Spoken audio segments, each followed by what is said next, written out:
Hello bull trackers दोस्तों, LIC का एक बहुत बड़ा इशू आ रहा है, आप सब जानते हैं। तो क्या हमें इस आईपीओ में इन्वेस्ट करना चाहिए या नहीं करना चाहिए, इस बारे में हम इस वीडियो में बात करेंगे। दोस्तों, मैं आपके साथ फैक्ट बेस्ड जो है रीजंस शेयर करूंगा, दोनों तरफ के रीजंस शेयर करूंगा कि इसके जो पॉजिटिव रीजंस है जिसकी वजह से इसमें हमें इन्वेस्ट करना चाहिए और जो नेगेटिव रीजंस है जिसकी वजह से इसमें इन्वेस्ट नहीं करना चाहिए। तो आइए पहले पॉजिटिव चीज़ों के बारे में डिस्कस करते हैं, उन फैक्टर्स के बारे में डिस्कस करते हैं जिसकी वजह से हमें इस आईपीओ में इन्वेस्ट करना चाहिए। तो इसका जो पहला जो पॉजिटिव फैक्टर है वो ये है कि ये दुनिया की एक बहुत बड़ी कंपनी है, one of the biggest insurers of the world. तो ये 5th लार्जेस्ट इंश्योरर है वर्ल्ड की, और जो इसका अगर हम इंडिया में देखें तो ये लार्जेस्ट जो है एसेट मैनेजमेंट कंपनी है, और इसके जो ये एसेट्स मैनेज करती है, जो AUM है, वो उसका जो साइज की अगर हम बात करें तो 39 लाख करोड़ के एसेट्स इसके मैनेजमेंट में है। और अगर हम बाकी सारे जितने भी प्राइवेट इंश्योरेंस है उसका भी अगर हम उनके जो एसेट अंडर मैनेजमेंट है उनको भी जोड़ दें तो उससे ये 3.3 टाइम्स ज़्यादा का एसेट मैनेज करता है। और वही अगर हम इसे म्यूचुअल फंड इंडस्ट्री, इंडिया की म्यूचुअल फंड इंडस्ट्री से कंपेयर करें तो उससे भी ये टोटल में बड़ी आती है, 1.1 टाइम्स बड़ी है। तो आप देख सकते हैं ये कितनी बड़ी कंपनी है, ना सिर्फ इंडिया की बल्कि दुनिया की भी बड़ी इंश्योरेंस कंपनीज में पाया जाता है। तो जैसा कि क्या कहा जाता है, साइज डज मैटर। तो अगर आप एक वर्ल्ड के जो सबसे बड़ी कंपनीज में एक इन्वेस्टमेंट करने का एक ऑप्शन चाहते हैं तो आपके सामने वो ऑप्शन आज अवेलेबल है। दूसरा जो रीजन है, अगर हम एक इंश्योरेंस कंपनी के पर्सपेक्टिव से बात करें तो ट्रस्ट ऑफ पीपल। आज भी दोस्तों इतनी सारी इंश्योरेंस कंपनीज होने के बावजूद भी सबसे ज़्यादा अगर किसी कंपनी पर लोग भरोसा करते हैं तो वो है LIC। और शहरों में अगर आप जाएंगे जहाँ पर लोग टेक सेवी हैं और टेक्नोलॉजी और इंटरनेट वगैरह अवेलेबल है, वहाँ तो तब भी काफ़ी ज़्यादा जो प्राइवेट इंश्योरेंस कंपनीज जो हैं वो अपनी पॉलिसीज़ बेच देती हैं। लेकिन आज भी आप रूरल एरियाज़ में जाएंगे, छोटे शहरों में जाएंगे तो वहाँ पे LIC का ही बोलबाला है। और ये सब जो संभव होता है वो उनके एजेंट्स की वजह से ही होता है। जैसा कि दोस्तों आप जानते हैं कि LIC जो है अपने एजेंट्स पे ही रिलाई करती है अपने पॉलिसीज़ को बेचने के लिए, जबकि जो प्राइवेट इंश्योरेंस कंपनी है वो जो है बैंक्स के थ्रू या ऑनलाइन मोड्स के थ्रू ज़्यादा प्रेफर करती है। तो LIC का जितना भी इंश्योरेंस बिकता है उसमें से 95 to 96% जो है उनके एजेंट्स ही बेचते हैं।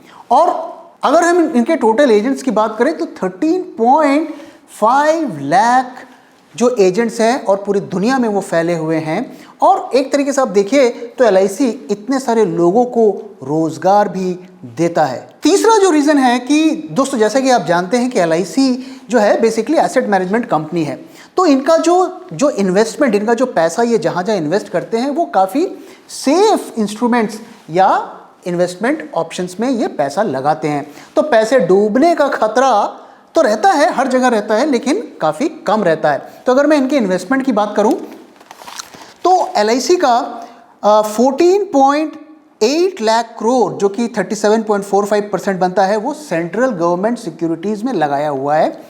सेंट्रल गवर्नमेंट सिक्योरिटीज़ मतलब जो ये बॉन्ड्स होते हैं, उनके जो कमर्शियल पेपर्स होते हैं उसमें पैसा लगा हुआ है।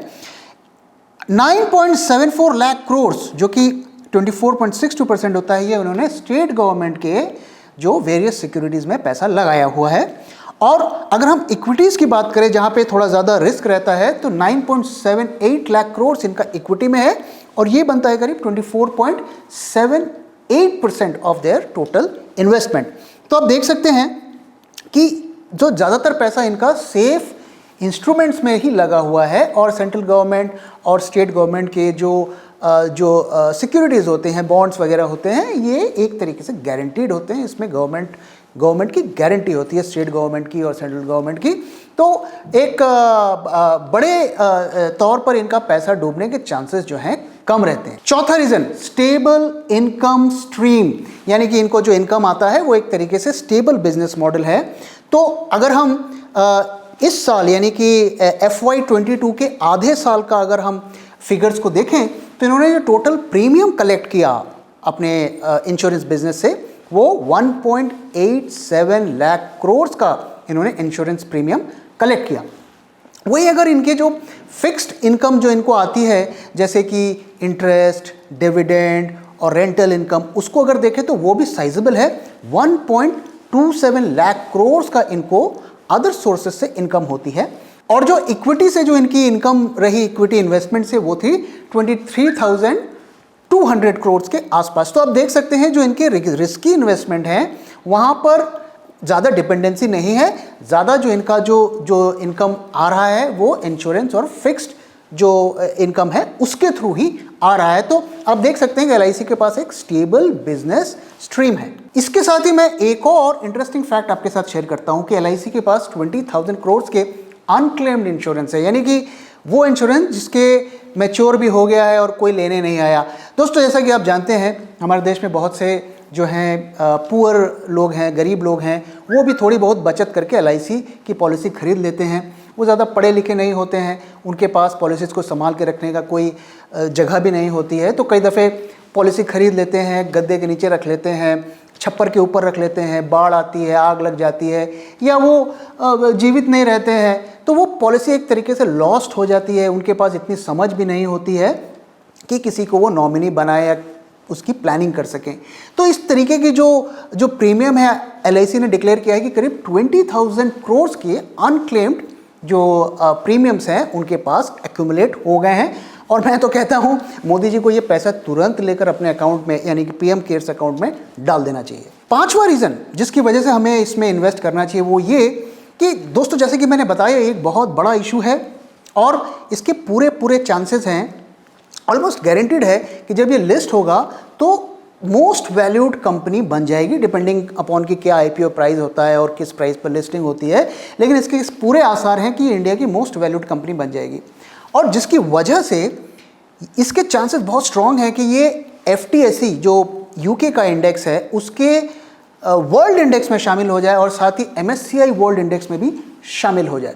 तो इसका होने से क्या होगा? इसका होने से ये होगा कि जो फंड्स होते हैं जो एफटीएसई या एमएससीआई फंड को ट्रैक करते हैं वो इसमें बाइंग करेंगे, और जिसकी वजह से इस स्टॉक में जो है बढ़त बढ़ने के आसार हैं आने वाले सालों में।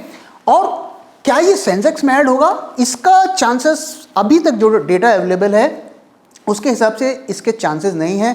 क्यों नहीं है? क्योंकि इसका जो फ्री फ्लोट है वो कंपोनेंट काफ़ी कम है। जो अगर टोटल शेयर का वो शेयर्स का हिस्सा जो मार्केट में ट्रेडिंग के लिए अवेलेबल है, जिसे फ्री फ्लोट कहा जाता है, वो काफ़ी कम रहेगा, जिसकी वजह से ये सेंसेक्स में ऐड ना हो। लेकिन अगर ये अगले 1.5-2 साल में अगर इसका शेयर का परफॉर्मेंस अच्छा होता है और इसकी जो भाव बढ़ता है तो 2023-24 तक चांसेस हैं जब सेंसेक्स का रीवैल्यूएशन होगा तो भी ये सेंसेक्स में ऐड हो जाए। तो ये भी एक पॉजिटिव फैक्टर होता है, क्योंकि देखिए अल्टीमेटली फंडामेंटल, प्रॉफिट्स, रेवेन्यू ये सब मैटर नहीं करते। अगर फंड हाउसेस उनको शेयर को खरीदना शुरू कर देंगे तो शेयर का भाव बढ़ेगा ही बढ़ेगा। अब आइए दोस्तों वो नेगेटिव फैक्टर्स के बारे में बात करते हैं जिसकी वजह से कोई भी इस आईपीओ में इन्वेस्ट करने से हेजिटेट करेगा। तो दोस्तों, मैंने आपके साथ शेयर किया कि किस तरीके से इसके पास एक स्टेबल इनकम स्ट्रीम है। 1.87 लाख करोड़ का इसके पास इंश्योरेंस का प्रीमियम आता है और करीब 1.25 लाख करोड़ का इसके पास जो अदर इनकम है वो आते हैं। तो सोचिए इतना बड़ा इनका इनकम का सोर्स है। लेकिन दोस्तों, आपको जान के बहुत हैरानी होगी कि इनके जो प्रॉफिट है, जो नेट प्रॉफिट है, वो काफ़ी ज़्यादा कम है कंपेयर टू इनके टोटल रेवेन्यूज़। तो अगर हम इस आधे साल का, इस करेंट ईयर के आधे साल का अगर देखें तो इन्होंने कितना प्रॉफिट कमाया? सिर्फ 1500 करोड़। अब सोच के देखिए कि ये प्रॉफिट इतनी बड़ी कंपनी के लिए एक बहुत छोटा सा प्रॉफिट माना जाएगा। अगर हम इसके पिछले साल के अगर फुल ईयर इनकम को देखें तो वो करीब बनता था 2906 करोड़, यानी कि 2900 करोड़ के आसपास। और अगर हम उससे पिछले साल का देखें तो वो करीब 27,002 करोड़ का बनता था। तो आप देखिए ये कंपनी जो है 150-200 करोड़ के रेट से इसके जो नेट प्रॉफिट्स हैं वो ग्रो कर रहे हैं। तो मैं इसे किसी भी हालत में एक ग्रोइंग कंपनी नहीं मानूंगा, एक तरीके से नेगेटिव ग्रोथ की कंपनी मानूंगा अगर आप मुझसे पूछेंगे तो नंबर 1 कंसर्न जो है इसके प्रॉफिट के ग्रोथ का कंसर्न है। उसमें कोई बहुत ज़्यादा मेजर ग्रोथ हमें नहीं दिखती है। दूसरा जो रीज़न है, जो नेगेटिव रीज़न है वो ये है कि देखिए ये बेसिकली एक इंश्योरेंस कंपनी है और इंडिया की टॉप इंश्योरेंस कंपनी है, वर्ल्ड की टॉप 5 इंश्योरेंस में इसका नाम आता है कंपनीज में। तो अगर आप देखिए इसके इंश्योरेंस बिजनेस जो है इंडिया में अगर देखिए वो डिक्लाइन पर है। अगर 2016 में देखें तो इसका जो टोटल, अगर हम सारे इंश्योरेंस कंपनीज के प्रीमियम से कंपेयर करें तो इसका जो मार्केट शेयर था वो 56% था। यानी कि जो टोटल सारी इंश्योरेंस कंपनीज जितना प्रीमियम कलेक्ट करती थी उसमें से 56% लायन शेयर LIC के पास जाता था। और अब अगर 2022 में देखें तो वो घट के 44% रह गया है। इसके लिए एक बहुत बड़ा कारण जो है पैंडेमिक और कोरोना है, क्योंकि दोस्तों जैसे कि मैंने बताया कि LIC की ज़्यादातर पॉलिसीज़ जो हैं एजेंट्स के थ्रू ही बिकती हैं और कोरोना की वजह से जो है एजेंट्स आपके घर तक नहीं पहुंच पाए या उनको नहीं आने दिया गया, जिसकी वजह से उनके सेल्स में डिप हुआ और वहीं जो LIC के कॉस्ट पे जो दूसरी इंश्योरेंस कंपनीज हैं उन्होंने गेन किया। तो ओवरऑल भी अगर जब से आप देखें कि प्राइवेट इंश्योरेंस कंपनीज को इंडिया में अलाउ किया गया है तो LIC का शेयर लगातार इंश्योरेंस कंपनी में जो है घट रहा है। कंपनी ने इस बात को एक्सेप्ट किया है कि वो ऑनलाइन जो उनके पास ज़्यादा ऑप्शंस नहीं है सेल करने के, डायरेक्ट ऑनलाइन सेल करने के, जिसकी वजह से वो मार्केट शेयर को लूज कर रही है और कंपनी इस पर विचार कर रही है। तीसरा जो रीज़न है कि ये कंपनी स्टेट कंट्रोल्ड रहेगी। भले ही इसका IPO आ जाए, 5% स्टेक बिक जाए, फिर भी इसका कंट्रोल जो है गवर्नमेंट के पास रहेगा। दोस्तों हम देख रहे हैं पिछले कई सालों में अगर आप देखें तो PSUs की हालत दिन पर दिन खस्ता होती जा रही है और इसका एक जो सबसे बड़े एग्जाम्पल्स हैं वो हैं कोल इंडिया और ONGC। एक दौर ऐसा था जब ONGC और ये ऑयल मार्केटिंग जो कंपनीज़ हैं इनका बोलबाला होता था, ये प्रीमियम कंपनीज होती थी और इनके पे पैकेजेस और इनका जो रुतबा होता था वो प्राइवेट कंपनीज से भी बड़ा होता था। आज इन कंपनीज की हालत खस्ता हो गई है। आप कोल इंडिया की हालत देख रहे हैं और इनके शेयर प्राइस भी उस तरीके से नहीं बढ़ रहे हैं और जो भी थोड़े बहुत बढ़ रहे हैं वो स्पेकुलेशन से बढ़ रहे हैं कि किसी दिन इन कंपनीज को बेच दिया जाएगा किसी अरबपति खरबपति दोस्त को। चौथा जो कंसर्न है वो है NPA का। तो LIC ने जो रिपोर्ट किया है 7% का NPA रिपोर्ट किया है, लेकिन ऐसी उम्मीद की जा रही है कि एक्चुअल NPA इससे कहीं ज़्यादा है और लोगों को थोड़ा कंसर्न है कि पता नहीं ट्रू पिक्चर क्या है, अंदर में क्या है, क्योंकि बहुत ज़्यादा LIC के अंदर खाने की खबर जो है बाहर नहीं आती है। अगला जो नेगेटिव रीज़न है वो है फियर ऑफ मार्केट करेक्शन।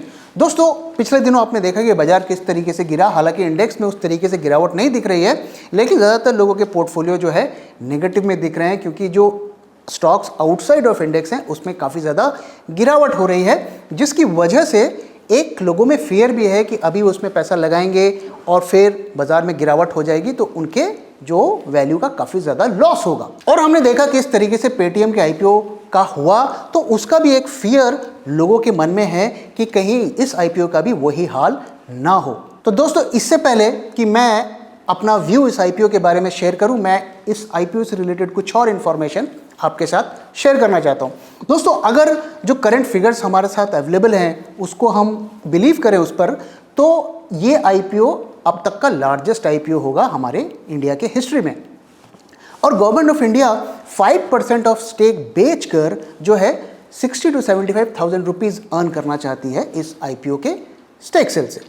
अब अगर हम इसकी वैल्यूएशन देखें तो ये करीब 12 to 15 लाख करोड़ की बनता है और इसकी अगर हम एम्बेडेड वैल्यू की बात करें तो वो 5.4 लाख करोड़ बनता है। एम्बेडेड वैल्यू एक इंश्योरेंस कंपनी का पैरामीटर होता है तो वो ज़्यादा रेलेवेंट नहीं है, हम ज़्यादा इसकी जो टोटल वैल्यूएशन को ही ज़्यादा हम इस पर फोकस करेंगे। तो 12 to 15 लाख करोड़ की वैल्यूएशन है विच इज़ ह्यूज। और इसके जो टोटल शेयर्स इशू किए जाएंगे इस IPO में वो 31 करोड़ शेयर्स इशू किए जाएंगे और उसमें से जो 10% जो है वो पॉलिसी होल्डर्स के लिए रिजर्व्ड है, वो चाहे तो प्रायोरिटी पर उसे ले सकते हैं। और गवर्नमेंट ये चाहती है कि इसे मार्च से पहले ही इस IPO को लाया जाए, तो थोड़ा जल्दीबाजी में अब काम इस पर हो रहा है। तो आप देख सकते हैं दोस्तों ये इतना बड़ा एक इशू है और ये इशू को सक्सेसफुल करना कोई आसान काम नहीं है और ऑलरेडी कंसर्न्स जताए जा रहे हैं कि क्या ये इशू सक्सेसफुल हो पाएगा या नहीं हो पाएगा। तो गवर्नमेंट ने 10 मर्चेंट बैंकर्स जो इन्वेस्टमेंट बैंकर्स हैं जो IPO को एग्जीक्यूट करते हैं, हायर किया है। उसमें लगभग सारे नामी गिरामी मर्चेंट बैंकर्स हैं, उसमें कोटक भी है, एक्सिस भी है, JP Morgan, Nomura, Citi bank, Goldman सैक्स, आईसीआईसीआई। तो ये सारे लोग मिलकर इनको ठेका दिया गया है कि इसे सक्सेसफुल करें। और सक्सेसफुल ना होने के कंसर्न्स क्या हैं दोस्तों, आप जानते हैं एफआईआईज लगातार सेलिंग कर रहे हैं, सेंटिमेंट्स थोड़े डाउट हैं, तो एक डर है कि क्या ये सक्सेसफुल हो पाएगा नहीं हो पाएगा। और इसको सक्सेसफुल करने के लिए कई कदम भी उठाए गए हैं। तो उसमें से जो एक कदम ये है कि ये कहा गया है कि इस आईपीओ के आने से 15 दिन पहले तक कोई दूसरा आईपीओ नहीं आएगा। दोस्तों इस वक्त अगर आप देखिए तो करीब 46 फ्रेश आईपीओज आने वाले हैं जिनको सेबी का अप्रूवल मिल गया है, और उसकी जो टोटल वैल्यू करीब 65,000 करोड़ की है। और वहीं 43 आईपीओज ऐसे हैं जो अभी सेबी के अप्रूवल का वेट कर रहे हैं, और उनकी वैल्यू भी करीब 75,000 करोड़ की है। तो आप देखिए 1,40,000 के आईपीओज अभी लाइन पर पड़े हुए हैं, और इतना पैसा आखिर आएगा कहां से, ये एक कंसर्न है, क्योंकि सेंटिमेंट्स ऑलरेडी डाउन है। तो इन सब फैक्टर्स को ध्यान में रखते हुए ऐसे कदम उठाए जा रहे हैं ताकि एलआईसी का आईपीओ क्लियर हो जाए और सरकार के पास पैसे आ जाए। अब आइए दोस्तों बात करते हैं मेरा व्यू, क्या इस आईपीओ में इन्वेस्ट करना चाहिए, मैं क्या सोचता हूं। दोस्तों पहली बात तो ये कि मैं आईपीओ में इन्वेस्ट करना पसंद नहीं करता हूं। मैंने जो पिछला आईपीओ जिसमें लास्ट मैंने इन्वेस्ट किया था वो था कोल इंडिया का, और उस कोल इंडिया को भी सिर्फ लिस्टिंग गेन के ही लिया था, और लिस्टिंग के दिन ही 15% प्रॉफिट में बेच दिया था। और उसको खरीदने का रीज़न ये था कि उस दौर में जब आईपीओज आते थे तो कंपनीज भी ज़्यादा ग्रीडी नहीं होती थी, वो भी सोचती थी कि 4 पैसा जो है रिटेल वाला भी कमा ले, इस तरीके से प्राइसिंग की जाती थी। आज के दौर में जो है आपको कोई भी चीप आईपीओ नहीं मिलेगा, और एक ही लोगों का मोटिव होता है कि किसी तरीके से रिटेल्स को लूट लो, रॉबिनहुड्स को लूट लो, यही उनका मोटिव होता है। और जो रीज़न अगर मुझसे आप पूछेंगे कि मैं क्यों नहीं आईपीओ में इन्वेस्ट करता, क्योंकि ज़्यादातर आईपीओज जो हैं आपको लिस्टिंग प्राइस से नीचे का प्राइस देते हैं, और कई होते हैं जो नहीं भी देते हैं, लेकिन ज़्यादातर आप देखेंगे कि आपको प्राइस नीचे का मिलेगा, भले उसमें 1 साल लगे, 1.5 साल लगे, 2 साल लगे। आप पेटीएम देख लीजिए, जोमेटो देख लीजिए, रीसेंट एग्जाम्पल्स हैं, और ये जितने भी रीसेंट आए हैं अब आप देखिएगा ये सारे आपको आईपीओ प्राइस से नीचे मिलेंगे। तो जब सस्ता माल आपको मिल जाएगा 1.5-2 साल के बाद या 6 महीने के बाद, तो आप उसे लीजिए, ऐसा मेरा मानना है। लेकिन दोस्तों हर किसी के पास इतना पेशेंस नहीं होता है, और लोग जल्दी से जल्दी पैसा लगाकर पैसा कमाना चाहते हैं। अब आइए दोस्तों बात करते हैं कि अगर आप मुझसे डायरेक्टली पूछेंगे कि भाई मैं इस स्टॉक में इन्वेस्ट करूं या ना करूं, तो मेरा क्या रिस्पॉन्स होगा। देखिए ये डिपेंड करता है आपके टेम्परमेंट में। अगर आप यंग हैं और आप एक ऐसे स्टॉक या सेक्टर में पैसा लगाना चाहते हैं जिसमें हाई ग्रोथ हो, जिसमें ज़्यादा रिटर्न मिले, तो ये कंपनी आपके लिए नहीं है। वहीं अगर आप एजेड हैं, आप ज़्यादा अपने पोर्टफोलियो में उतार चढ़ाव नहीं चाहते हैं, आप एक ऐसी कंपनी में इन्वेस्ट करना चाहते हैं जो आपको डिविडेंड दे और लॉन्ग टर्म में आपको 12-15% का रिटर्न दे पर ईयर का, तो आप इस कंपनी को कंसिडर कर सकते हैं। क्योंकि जैसा कि मैंने आपके साथ शेयर किया कि ये एक स्टेबल कंपनी है, इसके स्टेबल रेवेन्यू सोर्सेज है, वर्ल्ड की बहुत बड़ी कंपनी है, और इस कंपनी के कोलैप्स होने के भी कोई चांस नहीं है।